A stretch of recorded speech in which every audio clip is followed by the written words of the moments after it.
What is up? Welcome, everybody. It is Thursday night. It is 5 p.m. East Coast time. Coming to you live from Lakewood Ranch. My name is Adam Miller with the 941 Lifestyle Group, real estate agent, lifestyle matchmaker. Appreciate you tuning in. As I ask every single solitary week, drop a comment down below. Let me know where you are watching from. If you're watching live, thank you for joining. If you are not watching live, drop a comment down below. Let us know your questions. Let us know your comments. We definitely want to know where you are watching from. We appreciate you jumping in and joining us. The question of the week. Thank you guys, first of all, for submitting those. Which villages in Lakewood Ranch are gated communities? Great question. So I printed them out because I don't have them all memorized at the moment.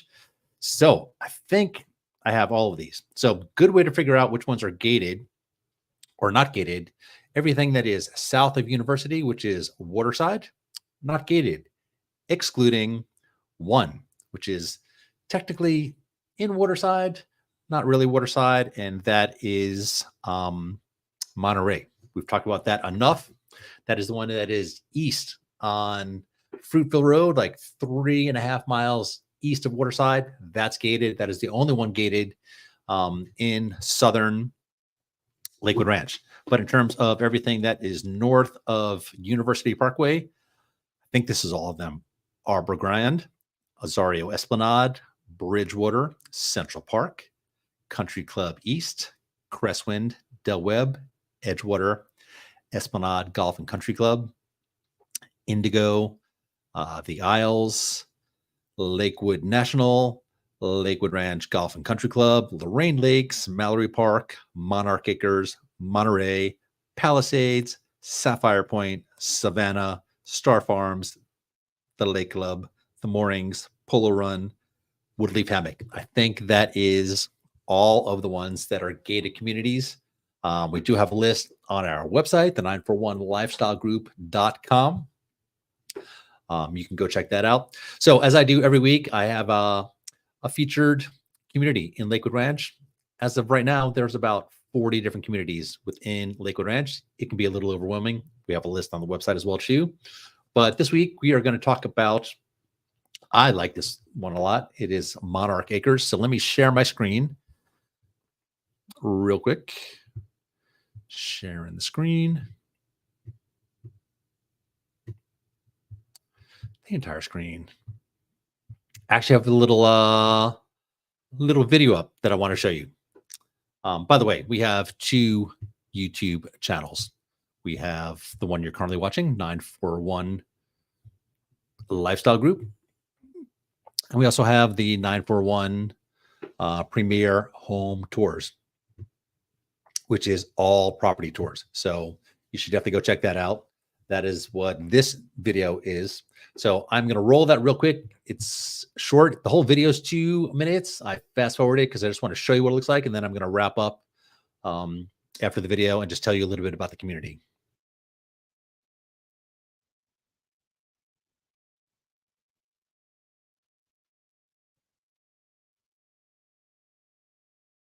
Just gorgeous, right?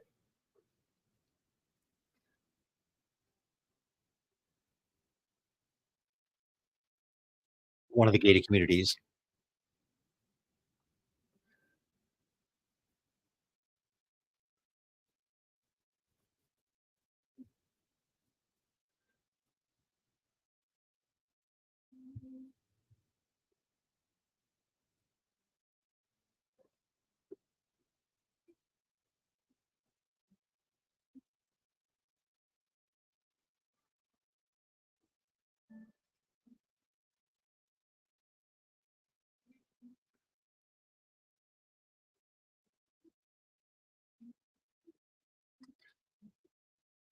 All right, let me stop that real quick.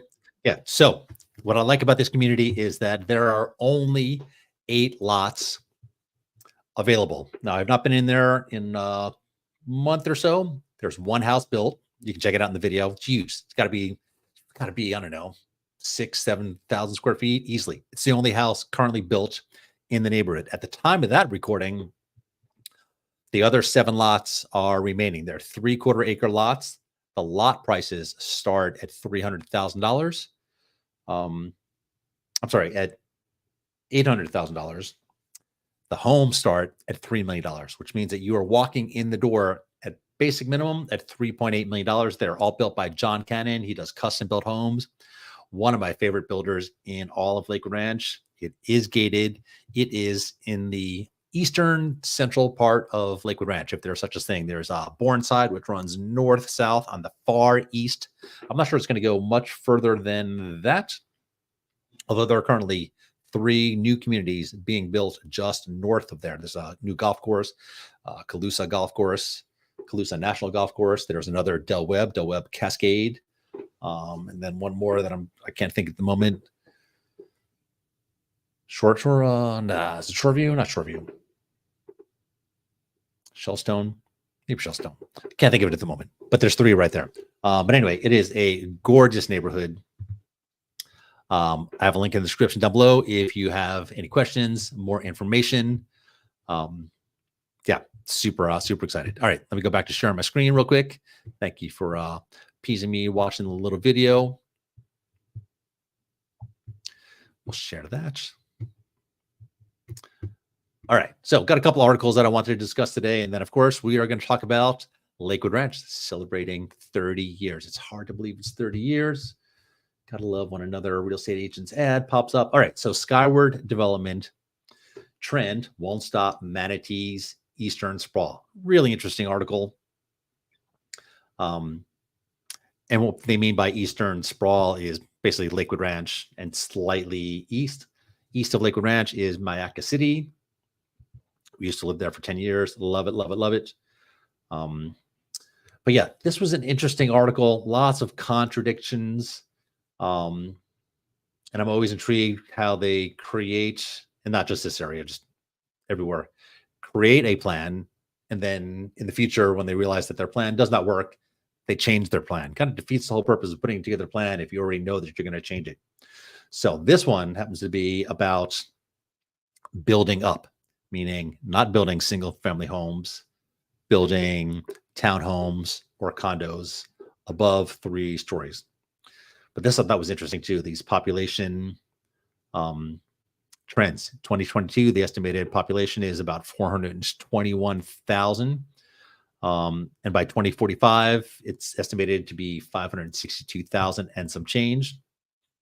It's crazy. All right, so commissioners like the idea of higher buildings along corridors like State Road 64, which is the furthest north that Lakewood Ranch goes. I'm not sure it's going to go any further than that. Not likely, because you get to water and then you get to Parish. But it's definitely headed east, where the rapid development is taking place. Like I said, there is a handful of developments taking place in and around State Road 64. Most of it's happening from State Road 70 to State Road 64. There's even one neighborhood, Palm Grove, that is going to be actually just on the north side of State Road 64. That's a topic for another conversation. So Commissioner George Cruz agreed homes would continue to sprawl east because of demand, but incentives could shift some of the demand westward. You'll start seeing less supply of houses out east because more developers are going to start steering more toward where the incentives are. So that means that they're offering incentives to build potentially up. This is where the contradiction comes in. With the development and success of places like Lakewood Ranch, and then some of the communities alongside the I-75 corridor, that geographic center has consistently shifted further to the east. Right now, it's about I-75 between State Road 64 and State Road 70. Those are the 2 northernmost roads in Lakewood Ranch.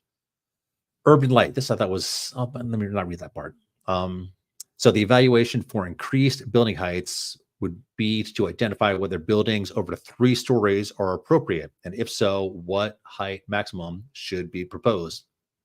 That seems to be an issue everywhere, because once you start getting over 3 stories, there's all sorts of issues like blocking people's views. So for master plan communities like Lakewood Ranch, entitlements regulate the height restrictions and square footage for each particular parcel. The market, though, drives how those parcels are built out, which is interesting. So townhomes are more accepted product in this market, but 8 years ago, It was not an accepted product type, which is really interesting too. This is where some of the contradiction comes as well as too, because in Lakewood Ranch, there are town centers like Main Street and Waterside Place that have buildings around them. Ironically, they're condos, tall condos, which is really, it's interesting. And this is where kind of the contradiction kind of comes in, because people like the walkability of those areas. So they're willing to trade off having a yard, but they don't necessarily want to live in a 12-story building. That's interesting, right? So 3 stories is acceptable, but 12 stories is not. So 3 stories matters because you have, well, that was something else. But this is where I thought was interesting, because it said for developers, building up costs more, meaning that it costs more to build 3-story, 4-story, 5-story townhouses than it does for single family homes. So they're talking about incentives that will have to entice them to build those. Cole said costs rise significantly when building above 4 stories because heavier materials such as steel are required. Really interesting. And this says not only are single family homes the most inexpensive product to build, but people want to buy them. So it was interesting. Like, so they want the condos in the downtown areas, or do they want single family homes? That's the part that made no sense to me. Anyway, really interesting read. Drop your comments down below. What's your thoughts on building up, building out east? Anyway, very interesting. All right, so I want to talk about this because I was super excited about this. So I'm with the Lakewood Ranch Business Alliance, kind of sort of like a chamber of commerce, but not really a chamber of commerce. This is in Lakewood Ranch. And this was just a week ago, I think a week ago today, maybe I can't remember, last Tuesday, last Wednesday. So Laura Cole, who's the senior vice president at SMR, she spoke. And this kind of stuff I love because I am just kind of a data geek. So I was trying to get the slides so I can show them to you. I took photos on my phone. They didn't come out so great. I have a couple of them on there, and then poof, out of nowhere, they came out with an article in the East County Observer. Sorry. And it has a lot of the highlights. So I get to read a lot of these. So, and I have some slides to share with you too. So yes, Lakewood Ranch celebrates its 30th anniversary. The most important question about how big it is, but rather how do the oldest sections of Lakewood Ranch look? In my mind, that's the mark of a great developer. We all know that new neighborhoods and buildings look, well, they look new, which is true. But you can tell the old neighborhoods from the new ones, that is for sure. But this is part I think is cool. I know this might get you going if those big oak trees in front of your home were removed, or if you had some increased pond algae, or if you're not happy with those potholes on your road. But to be honest, when you drive into your neighborhood, you find yourself saying, I live in a beautiful place. Now, one of my favorite neighborhoods was the first neighborhood in Lakewood Ranch, and that is Summerfield, because when you drive through there, those live oaks now have created canopies over the road, and you can just tell that the work they did 30 years ago paid off, because honestly, some of those neighborhoods in Summerfield are just absolutely gorgeous.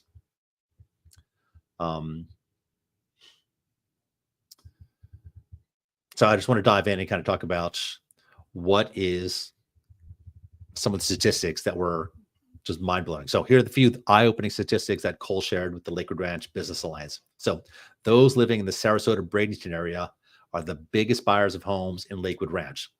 The perception that Lakewood Ranch is too far out in the sticks is long gone, because it used to be the case. People used to think that Lakewood Ranch is way out in the middle of nowhere, which is crazy. But here's why I thought that statistic was mind-blowing. So every time I go into new construction and talk to the people who work in the models, I always ask them, it's like, hey, where are you finding that people are coming and buying homes? And they always say a lot of them are coming local, Sarasota and Bradenton, which are the two, if you don't know the area, it's the two towns immediately surrounding Lakewood Ranch. And then also in the East County Observer, which is where this article is, every week they list a handful, maybe 30, 40, 50 maybe, real estate transactions that took place. And it's really interesting too, because they, first of all, list the names of who sold it, and then they list the dates. So if you want to know the area, it's the two towns immediately surrounding Lakewood Ranch. And then also in the East County Observer, which is where this article is, every week they list a handful, maybe 30, 40, 50 maybe, real estate transactions that took place. And it's really interesting too, because first of all, list the names list the names who bought it, list the price that they purchased it at and when they purchased it, and the price that they sold it for and where they're from, which I thought was really interesting. So, for example, Adam and Jessica Miller sold their house at 123 Banana Street to, Susie and Bobby Smith of Bradenton, Florida. So when I look at those every week, I'm like, wow, that person moved from Bradenton to Lakewood Ranch. That person moved from Sarasota to Lakewood Ranch. Those are close moves. Those are kind of internal moves. And I'm going to show you where people are moving from. But what I thought was interesting is the statistics. 47% of people moving are moving locally. That's crazy. I had a complete misperception of where people are moving from. So I thought that was interesting. So the group that followed was number 2 was New York. Number 3 was Tampa. And that I thought was interesting too. Like people moving away from Tampa, away from the city to the suburbs, which is not unusual. Number 4 was Chicago. Number 5 was Miami, which I thought was really interesting too. So the $501,000 to $700,000 price tag made up 34% of the home sales last year. So kind of like that's kind of the little sweet spot, $500,000 to $700,000. Only 1% of the sales went for $300,000 or less. What does that tell you? And 12% of the home sales were $1 million or more. So you can kind of see where that sweet spot was. This is another mind-blowing statistic. The average median income for homeowners in Lakewood Ranch last year, 2023, $162,000. $162,000 is the median income. That average median income was 1.6 higher than for the Sarasota Bradenton metropolitan statistical area, which is crazy too, right? So people are moving from Sarasota Bradenton. Anyway, Lakewood Ranch in 2023 hosted 6 million square foot of commercial that included 2,100 businesses and 18,000 plus employees. Lakewood Ranch has 8 public and charter schools, a mix of elementary, middle, and high schools, 6 private schools, and 13 preschools, and 10 colleges and universities. Those wanting to buy in Lakewood Ranch can choose from 30,000 households that are available for sale or for rent. That's crazy. The estimated population in Lakewood Ranch in 2023 was 70,000. In comparison, Bradenton's population was 58,000 and some change. The median age of those living in Lakewood Ranch is 53, which I thought was interesting too, because I know Lakewood Ranch has a perception of being kind of old. I don't know. We were in Waterside last night, and I'm going to venture to say that 75% of the people we saw there were young families with young kids under 10. Terrible at guessing ages, but a lot of kids. This is interesting as well too. Of those adults living in Lakewood Ranch, 75% are college educated. Lakewood Ranch now has 95 residential neighborhoods. So let me talk about that really quick, because a lot of times you might have heard me say that Lakewood Ranch has 40 neighborhoods. Lakewood Ranch does a great job of confusing the heck out of everybody. So there are villages, which is like the ones I listed off to you, right? Azario Esplanade, Bridgewater, Central Park. Those are villages. Within those villages are neighborhoods. So some neighborhoods have, 10, 15 neighborhoods within there. I think Summerfield has, 10 neighborhoods within it. So when they say there are 95 residential neighborhoods, that is just neighborhoods within villages. Very confusing for a lot of people. Here's why it's confusing too, because Waterside, which is everything south of University, is the village, which makes no sense because now there are communities within Lakewood Ranch. I don't know. Theoretically, those should probably be called villages as well. Anyway, this one I love. 40% of Lakewood Ranch is dedicated to open space by design, which I think is brilliant. So it's not just all kind of urban sprawl. And Lakewood Ranch has 150 miles of multi-use trails. So anyway, that was exciting news. I'm going to share some of the slides. Now, bear in mind, these were not the slides. This was me on my iPhone taking pictures of the slides. But I thought this was really interesting. I will have this available if you want this. But this was all the new construction communities and their price points. So as you can see, the vast majority are on that $400,000 to $500,000, right? There's 12 neighborhoods 12 villages in 12 neighborhoods. You can see some of them are waterside, so not technically villages, neighborhoods within there. So, and the vast majority of 400 to 700, because the 500 to 700 has 2, 4, 8. The 1 million above has 5 neighborhoods. Not surprising, those are some of my favorites. And then the $300,000 to $400,000, you can see the TH, those are townhouses. Although I know there are a couple that are in here that you can get in the $400,000. I can't remember off the top of my head. I know Aurora for sure. Anyway, there's some fantastic. There's Nautique. Is Nautique in there? Oh yeah, Nautique is in there. The $400,000 to $500,000 range for a single family home. All right, next one. Here's the list of where people are moving from. So Sarasota, Bradenton, 47%, which means the 53% of people are coming from elsewhere, but 4 of the other places that are coming from are all from Florida. So New York, New Jersey, Tampa, Chicago, Miami, Northern Virginia, and DC, Orlando, Philadelphia, which I was really surprising. Really, people moving from Philly, Ohio, now, and Minneapolis. So those I was not surprised, because I was always under the impression that people from, what I used to call the 75 corridor, right? I-75 starts in Canada, goes all the way down the state of Florida, the west coast of Florida, cuts across Alligator Alley to the Miami area. I was always under the impression that that's where the vast majority of people were moving from. So when I saw the list of Ohio, Minneapolis, not surprising, those are located fairly close to the I-75 corridor. And I was always under the impression that people from the East Coast were moving to the East Coast of Florida. So I was assuming that, and this still might be the case, that the vast majority of people from New York, New Jersey were moving to like Fort Lauderdale, into Miami and to those areas. Anyway, Boston, Detroit again off of the 75 corridor. Atlanta also is off of the 75 corridor, also off of 95. Fort Myers, and then Los Angeles. I thought was interesting too. Obviously, we know that there's a lot of people leaving California for Florida. Although I saw an interesting article yesterday, if I can digress, talking about this huge issue. I might do a whole video on this one too. Huge issue with people leaving the state of Florida. There were 700,000 people to move to Florida last year, but 500,000 people left last year, which I thought was also really interesting. Okay, moving onward.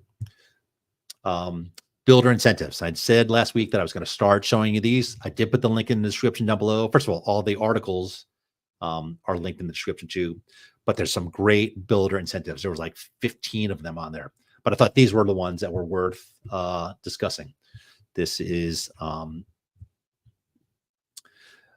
Sapphire Point in Lakewood Ranch, built by Pulte. If you use their mortgage company, they are offering a 30-year fixed rate at 4.99, 5.033 APR, which is great because the interest rates just dropped below 7%, but to get it at that rate is pretty fantastic. So if you're interested in any of those, do me a favor, reach out to us directly. Our contact information is down below. I say this all the time too. The salespeople who work at the new construction, super nice, extremely knowledgeable. They represent the seller, which in this case is the builder. You want somebody on your side representing you, looking out for your best interests. Of course, you will still get to talk with, meet with the sales associate, but they represent the seller and they have their best interest in mind.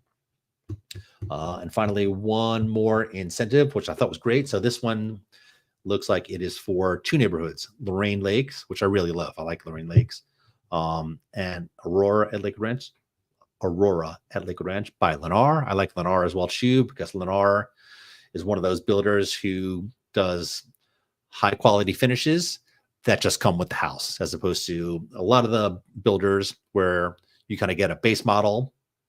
If you ever go into a model, you'll see those models are all pimped out. They're just like top of the line finishes. They got the 24-inch tiles, granite countertops or quartz countertops. Those a lot of times are upgrades. With Lennar, what you see is what you get. And it's the high quality finishes too. So you don't have to worry about picking out your knobs on your cabinets or your stainless steel appliances or your granite countertops. All those come. But they're offering $15,000 towards closing costs, which I think is awesome. Anyway, I linked in the description down below all of this stuff. Sorry, I was going to try to get out of my screen here. I don't know why I locked up on the screen. Oh, there we go. Stop my sharing. Anyway, do me a favor too. If you're not watching live and you have questions or comments, drop them in the comment box, and subscribe to the channel, please. We really appreciate it. We do these videos every Thursday, 5 p.m.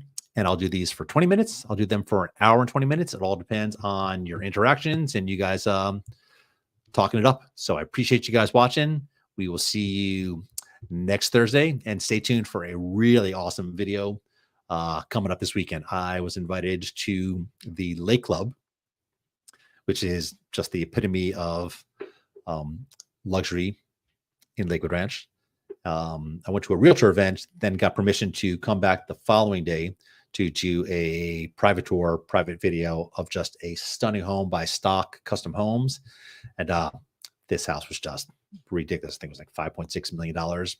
One of the nicest houses that I've seen in Lakewood Ranch. Just gorgeous. That's dropping this weekend, I think Saturday, maybe Sunday. It's to my editor. He is recording or editing that as we speak. Hey, anyway, I appreciate you guys watching. Thank you so much. We'll see you next time, and make it a great day, everybody.